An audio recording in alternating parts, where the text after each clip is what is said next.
रवींद्र वस्त्रनिकेतन सलगरे खास लग्न बस्ता व आहेरासाठी होलसेलपेक्षाही कमी किमतीत संपूर्ण कुटुंबाची खरेदी। कांजीवरम, बनारसी, जिल्हा Bangalore silk, Madurai silk, Calcutta cotton full व्हरायटीत उपलब्ध। सूट व इंडो शेरवानी, हळदीसाठी कुर्ता, सफारी, ब्रँडेड शर्ट, पॅन्टचे खास कलेक्शन। असंख्य व्हरायटींसह 51% भरघोस डिस्काउंट। जादा झालेला माल परत घेऊन पैसे परत। त्वरा करा, आजच जवळच्या मिनी स्टोअरला भेट द्या। रवींद्र वस्त्रनिकेतन सलगरे व शाखा। दूधगंगा सुळकूट पाणी योजनेच्या अंमलबजावणीसाठी इचलकरंजीत 4 महिलांचे आमरण उपोषण सुरू। इचलकरंजी शहरासाठी मंजूर केलेल्या दूधगंगा पाणी योजनेच्या अंमलबजावणीसाठी आम्ही सावित्रीचे लेकी या महिला ग्रुपच्या वतीने सोमवारी 19 फेब्रुवारी रोजी छत्रपती शिवाजी महाराजांना अभिवादन करून महात्मा गांधी पुतळ्याजवळ सावित्री हजारे, सुषमा साळुंखे, शोभा इंगळे, जोशना भिसे या 4 महिलांनी बेमुदत आमरण उपोषण सुरू केलं। इचलकरंजी शहरासाठी सुळकूट पाणी योजना अंमलबजावणी संदर्भात खासदार धैर्यशील माने यांनी दिलेल्या निवेदनावर 11 सप्टेंबर 2023 रोजी बैठक आयोजित केली होती। तथापि तत्कालीन मराठा आरक्षण विषयक तातडीच्या प्रश्नामुळे ही बैठक रद्द करण्यात आली। त्यानंतर वस्त्रोद्योग मंत्री यांनीही 8 जानेवारी रोजी समक्ष चर्चेमध्ये 16 जानेवारी रोजी बैठक आयोजित करण्याचं आश्वासन दिलं, परंतु प्रत्यक्षात काही घडलं नाही। त्यामुळे नाईलाजाने बेमुदत आमरण उपोषण सुरू करण्यात आले।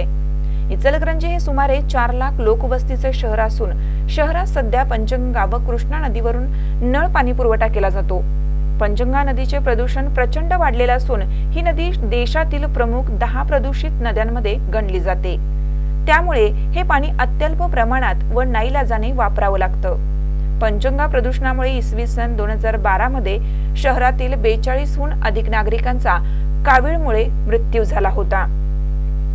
तसेच त्यावेळी 10,000हून अधिक लोक कावीळने बाधित झाले होते। तसेच कृष्णा नदीवरून 54 MLD क्षमतेची योजना कार्यान्वित असली तरी विविध कारणांमुळे शहरास प्रत्यक्षात 36 ते 38 MLD इतकाच पाणी पुरवठा होत आहे। सध्या या योजनेस लागलेल्या गळतीमुळे शहरात सध्या 7 ते 8 दिवसातून एकदाच पाणी येतं। त्यामुळे सर्वच नागरिकांचे, विशेषतः महिलांचे प्रचंड हाल होत आहेत। ही सर्व वस्तुस्थिती ध्यानी घेऊन शासनाने दूधगंगा नदीवरून सुळकूट तालुका कागल येथील उद्भव निश्चित करून शहरासाठी पाणी योजनेस जून 2020 मध्ये मंजुरी दिलेली आहे।